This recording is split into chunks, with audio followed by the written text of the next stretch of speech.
Itu peran sebagai manusia. Kalau kita bahas lagi bagaimana dari sisi Rasulullah Muhammad Sallallahu Alaihi Wasallam. Misal beliau memberikan sebuah arahan yang sangat sistematis. Beliau katakan begini. An-nasu syuraka'u ala salasin.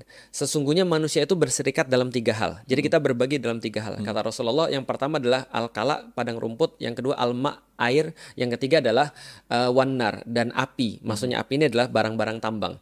Artinya manusia itu berserikat dalam 3 hal. Diterjemahkan oleh pemerintah menjadi pasal 33 itu. Bumi, air, dan kekayaan alam di dalamnya. Cuman akhirnya dikuasai oleh negara kan. Sebenarnya itu dikuasai harusnya oleh negara, tapi dimanfaatkan untuk rakyat karena itu punyanya rakyat.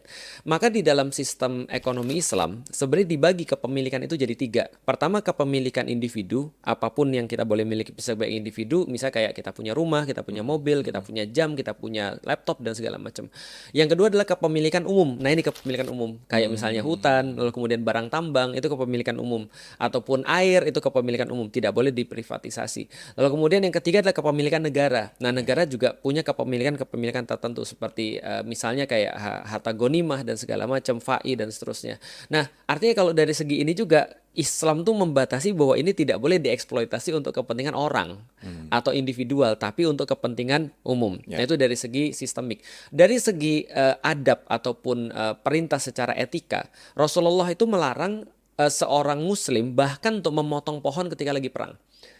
Jadi pas perang aja pohon tuh nggak boleh dipotong. Dan sangat-sangat menjaga yang namanya sumber kehidupan. Jadi sesuatu yang mempengaruhi orang banyak. Misal, Rasul melarang untuk ngencingin mata air. Rasul melarang untuk merusak mata air. Dan itu termasuk dosa besar.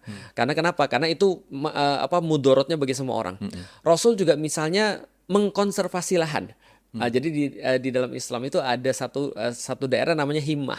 Himmah itu adalah, kata Rasulullah, ini tidak boleh dipotong pohonnya di sini, tidak boleh juga dirusak, tidak boleh juga orang menguasai itu. Itu untuk umum. Jadi dijaga untuk konservasi lahan.